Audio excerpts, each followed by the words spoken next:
Hello and welcome back to Vintage Disney here on Brian's Things That Are Cool. When asked what my favorite movie is, I generally respond, I have three. Three movies that I love equally.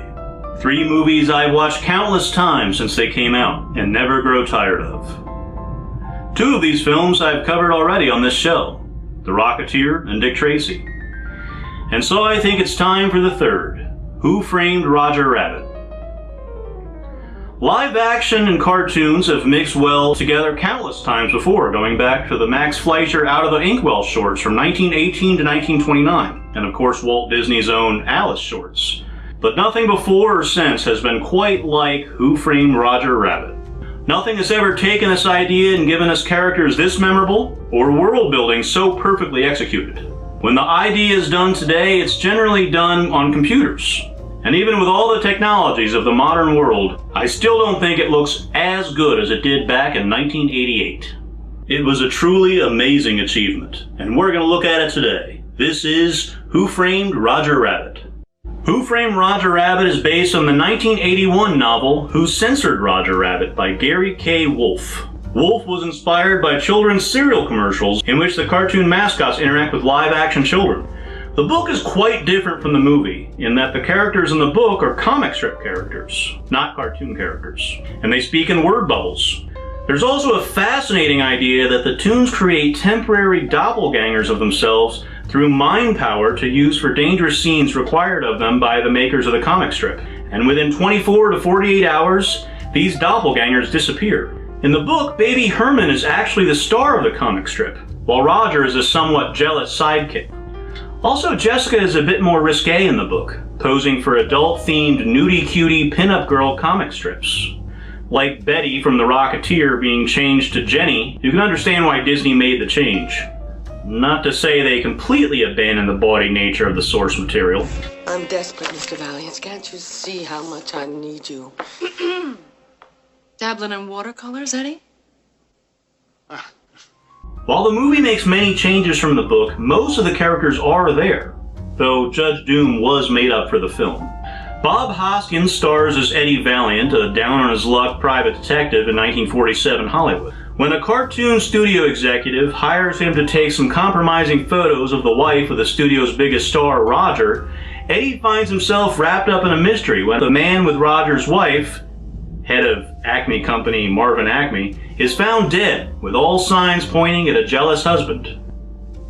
Despite his deep prejudice for toons he developed after his brother was murdered by one, Eddie knows Roger is innocent and sets out to clear Roger's name. The movie is everything you wanted to see, and everything you wondered about watching those old cartoons.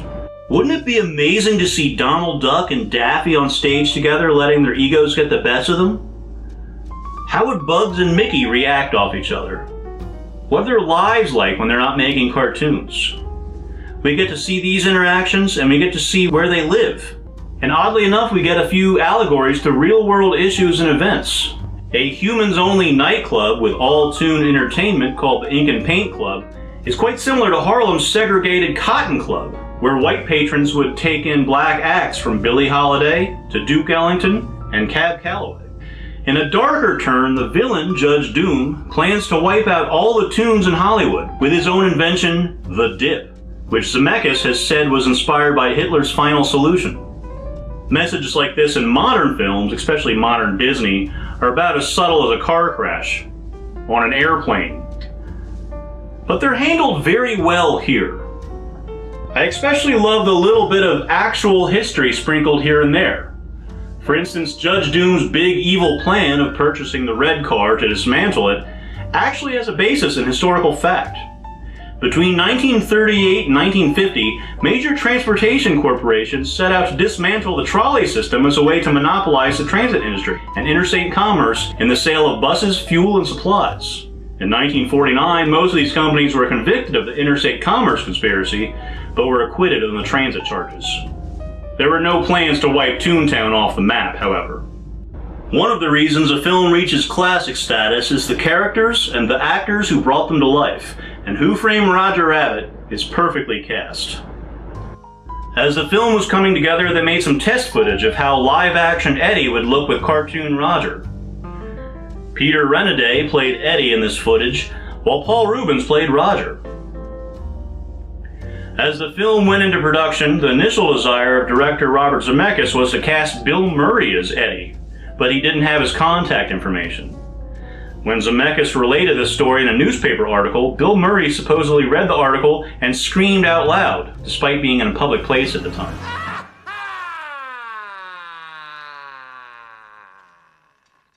He was very upset about missing out on such an opportunity. In the end, Bob Hoskins won out, and after years of playing villain roles, he was finally able to make a movie his kids could see. They did, and loved it. But apparently his young son wouldn't speak to his father for a little bit after the film came out because Dad never thought to bring Bugs Bunny home to meet him. Comedic actor Charles Fleischer was cast as the voice of Roger. Charles was so dedicated to the role that not only did he deliver his lines off camera for the actors, but he did so in a full Roger Rabbit costume. It should be noted that Lou Hirsch, the voice of Baby Herman, opted not to deliver his lines wearing a diaper. The role of the villainous Judge Doom almost went to Tim Curry, who auditioned for the role, but his take was deemed too scary. Having worked with Zemeckis on the Back to the Future trilogy, Christopher Lloyd ultimately won out. In fact, in Back to the Future 2, when Marty is in the year 2015, he goes to an antique store where a familiar rabbit is visible in the window. And Charles Fleischer even has a small role as the owner of an auto repair shop. I love Tim Curry and Bill Murray, but I simply can't picture anyone other than Bob Hoskins and Christopher Lloyd as Eddie and Doom. Kathleen Turner, who worked with Robert Zemeckis on Romancing the Stone, voiced Jessica, but went uncredited. I've never really found a definitive reason as to why, as she does sound like she's fond of the film. But she has said she only took the role as a favor to Robert Zemeckis because she was pregnant at the time, and just had to show up and do her voice. Her singing voice was dubbed by Steven Spielberg's then-wife, Amy Irving, who does a fantastic version of Peggy Lee's Why Don't You Do Right for the soundtrack. Rounding out the cast in a number of smaller roles, we have Stubby Kaye as Marvin Acme, Joanna Cassidy as Dolores, Richard LaParmentier as Lieutenant Santino, yep, the guy that Darth Vader force strangled, and in an odd little cameo, Hollywood producer Joel Silver as cartoon director Raoul J. Raoul. Silver was snuck in as a prank on Disney CEO Michael Eisner by Robert Zemeckis and Steven Spielberg. Eisner and Silver hated each other from their days at Paramount Pictures in the early 1980s. Silver shaved off his beard and even had his name kept off the call sheets. When Eisner saw the film and was told who played the completely unrecognizable cartoon director, Eisner just shrugged and said, he was pretty good. With any great film, there comes a sadness for the audience themselves when they realize all of the scenes that ended up on the cutting room floor, or not even filmed at all. Some scenes would have been cool to see, while others would have answered questions you've had while watching the project. As with any film, there are scenes that were planned and some even shot that didn't make it to the final cut. Popeye was originally going to have a scene with Goofy, there was a planned funeral scene for Marvin Acme, and Judge Doom was meant to have a bigger gang and a pet vulture. This vulture did, however, see the light of day when it was included with the Judge Doom action figure. Also, in an early draft of the script, it's revealed that Judge Doom was the killer of Bambi's mom. The most notable scene, though, was the pighead scene. In the original cut of the film, Eddie goes to Toontown much earlier than in the final cut. While there, he's ambushed by the weasels and finds himself with a giant toon pig head drawn onto his. The scene was completed and ultimately cut for timing issues, but it does explain why Eddie suddenly walks out of his bathroom shirtless to talk to Jessica. He had just washed off the pig head.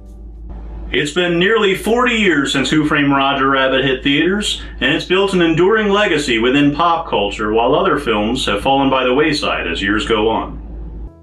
Despite a poor test screen to an audience of teenagers who didn't understand what the film was, the film went on to pull $351,500,000 worldwide. Roger was a star. He secured himself an invite to appear on NBC's Mickey's 60th birthday to celebrate Mickey's Big 6-0. In 1991, Disneyland opened Toontown, which put more of a spotlight on Roger than its counterpart at Walt Disney World, Mickey's Starland. even giving Roger his own ride, Roger Rabbit's Cartoon Spin. 3 animated shorts were produced. Tummy Trouble was shown before Honey, I Shrunk the Kids, Roller Coaster Rabbit was shown before Dick Tracy, and Trail Mix-Up was shown before A Far Off Place.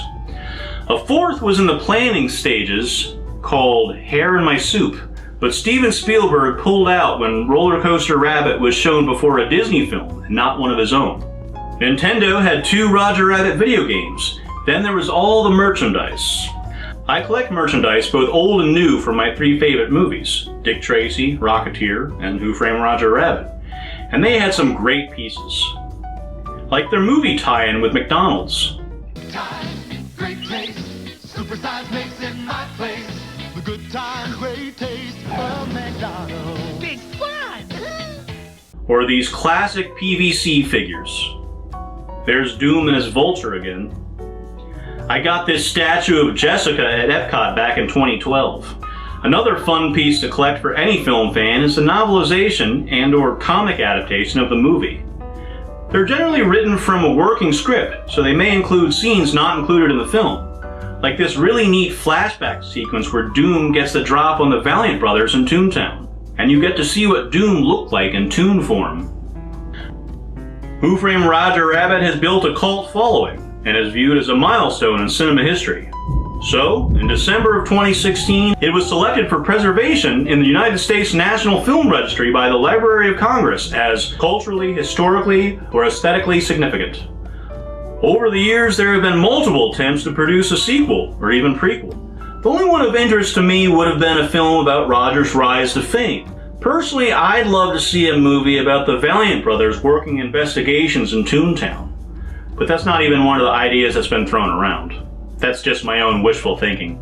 Writer of the original book, Gary K. Wolfe, has written 3 sequels. Who Plugged Roger Rabbit, Who Whacked Roger Rabbit, and Jessica Rabbit, Serious Business. And has even written a script for a prequel to the film called The Stooge, a remake of an old Martin and Lewis comedy of the same name that would star Mickey Mouse and Roger Rabbit. In the end, I don't know if a sequel or even prequel is needed. Since its release, it's had imitators like Cool World from 1992, Space Jam from 1996, Tom and Jerry from 2021, or even Chip and Dale Rescue Rangers from 2022. But nothing else has come close to Who Framed Roger Rabbit. Who Framed Roger Rabbit is a film noir, a tribute to the golden age of animation. It has a fantastic soundtrack that perfectly captures the sound of 1940s jazz, while also giving more than a few nods to Carl W. Stallings scores for Looney Tunes. It does all these things, while also giving us a great story, great performances, memorable characters, and most importantly, for any animation buff, a chance to see characters from a number of different animation studios all together on screen. I've watched it hundreds of times, but I'm always ready for another trip to Toontown. Thank you for watching. I hope you enjoyed my look at Who Framed Roger Rabbit. If you'd like to be kept up to date as to when I release a new video, go ahead, hit that subscribe button. And if you really want to be notified, hit that bell as well. I'm Brian, and I'll see you next time on Vintage Disney.